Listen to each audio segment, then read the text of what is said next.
Cement relaxes me. When I breathe in bus exhaust, my shoulders ease. That's what growing up in Brooklyn creates. A person who's at home with citified symbols. I am at odds with nature. Oh, we had bushes in front of our cavernous apartment building courtyard. We had smallish trees. Actually, there was one tree just before you entered our apartment building that was downright meandering, quite a gnarly spread of twisted limbs and leaves, and it bloomed little pink flowers in the spring.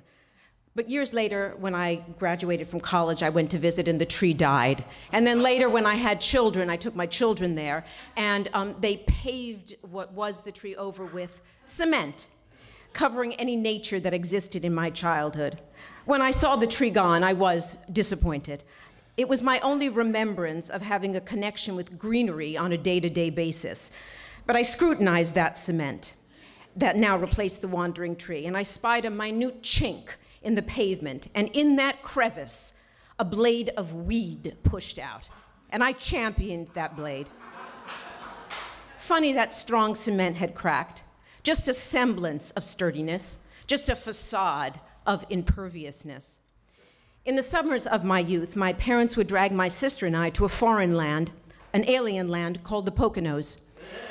It was in a distant place called Pennsylvania, and it seemed like the jungle to me. No cement, all trees, dirt roads, unbelievable and frightening.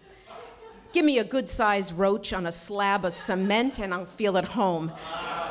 But a praying mantis on some sort of birch bark tree, Jesus, God, call the police. So here we stayed in a log cabin for 2 weeks, in the wilderness, no traffic lights. Come to think of it, no lights at all outside the house. And I always thought a serial killer would have a field day in the Poconos. No one around, dark, isolated. Pocono Laurel Lake, that's what the place was called. The lake, which I saw recently when I went to visit, was really a pond. But in my youth's eye, it was vast, more like an ocean of endless water.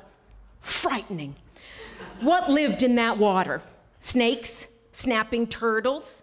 Maybe. It had to be a bad fight, a typical bad fight.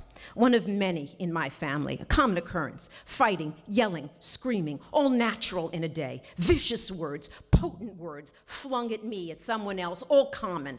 The perpetrator was always the same, my older sister, a gifted minimizer with her verbal dexterity, her evil words spewed to kill, to injure for life. Her words were aimed at me that particular Pocono day. And I thought, and I can't remember the specific words, but the feeling that they ensued is all too familiar, a feeling I have had to battle to this very day. And my response now, as it was then, was to run. Run away, escape, get as far away from the flinger of these venomous words, my older sister. So I ran. I ran into the jungle of the Poconos, filled with stumps and piles of deep with dead decaying leaves and bushes and poison ivy and branches, thick with leaves and bristle and filled with ferns with bugs and scurrying chipmunks and flying insects and insects that suck your blood, all crying, trying to grasp my breath. And I sat deep into this dark woods on some sort of dead tree stump, a stump from some felled tree that remained sideways for years and years. I sat with face in hands, distraught over my tortured life, my smallness, my pain, my nothingness, and I did hear the crackling of the leaves.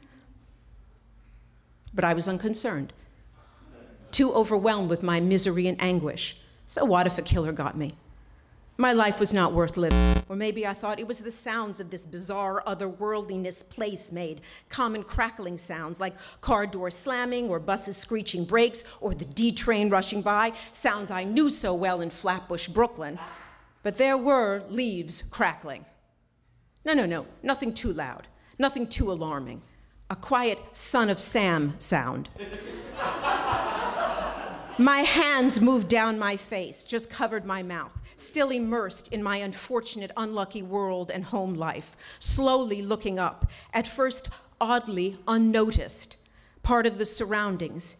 Yet when registered, quite massive, quite distinct in this forest, staggeringly powerful, muscle, bulk, pulsing nostrils, black coal, unblinking eyes, staring at me, but not with hate, not with fear, looking at me with nonchalance, like I was a tree, like I was part of that stump.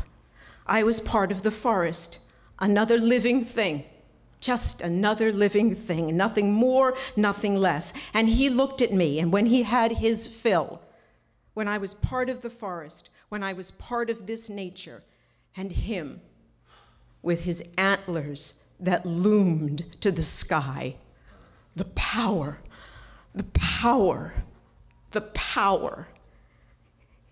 He saw me, he looked at me, he acknowledged me, and I was honored. And when he had his fill, he walked on, slowly, regally, gliding, searching for something, not me, his magnificence, his eternal, unquestionable dominance, my insight into true, concrete strength.